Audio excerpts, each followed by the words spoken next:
দেশে বিভিন্ন স্থানে সড়কে শৃঙ্খলা ফেরাতে কাজ করার পাশাপাশি দ্রব্যমূল্য নিয়ন্ত্রণে বাজার তদারকিও করছেন শিক্ষার্থীরা।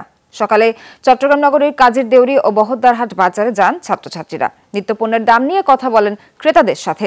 পরে ব্যবসায়ীদের কাছ থেকে পণ্য ক্রয়ের রসিদ যাচাই করেন। সিন্ডিকেট করে জিনিসপত্রের দাম বাড়ানো থেকে বিরত থাকতে ব্যবসায়ীদের প্রতি আহ্বান জানান শিক্ষার্থীরা। এক্ষেত্রে ভোক্তাদেরও সোচ্চার হওয়ার আহ্বান জানান তারা।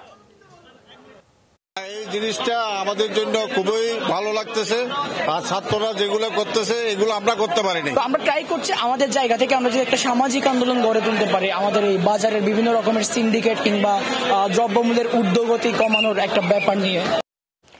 জামালপুরে বিভিন্ন বাজার তদারকি করেন ছাত্রছাত্রীরা। সঠিক দামে পণ্য বিক্রি করতে ব্যবসায়ীদের প্রতি আহ্বান জানান তারা। জোর দেন মূল্য তালিকা টানানোর উপর। শিক্ষার্থীদের এই উদ্যোগকে সাধুবাদ জানিয়েছেন ভোক্তারা। কোয়ালিটি সম্পন্ন আন্তর্জাতিক মানের steel bar CSRM, committed for better steel. এ বিষয়ে আরও জানাতে সরাসরি যোগ দিচ্ছেন সহকর্মী আলামিন শিকদার। আলামিন, ন্যায্য মূল্য কার্যকর করতে কি কি পদক্ষেপ নেওয়া হচ্ছে আর তুলনামূলক চিত্রটা আমাদের জানান।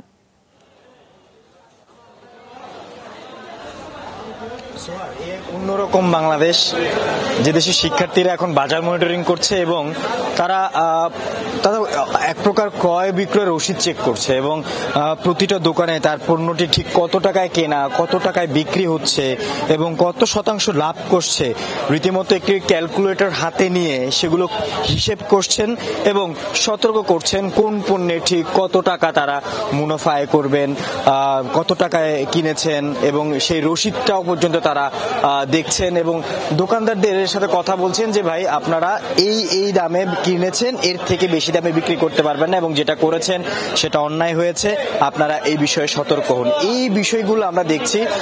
সেক্ষেত্রে মানে আমরা অনেকটা তাদের সাথে কথা বলেছিলাম যে দোকানদাররা বারবার তাদেরকে আড়তদারদের কথা বলছিল যে আড়তদার থেকে বেশি টাকা কিনতে হয়।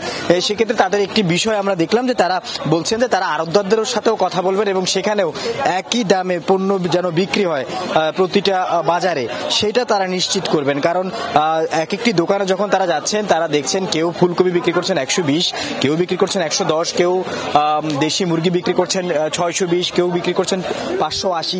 এই যে তারতম্য, সেই তারতম্য যেন না থাকে এবং সব দাম যেন এক থাকে, সেজন্য আড়তে গিয়ে তারা একই দামে পণ্য বিক্রি করার একটি নির্দেশনা দেবেন, এমনটাই কিন্তু তারা আমাদেরকে জানিয়েছেন।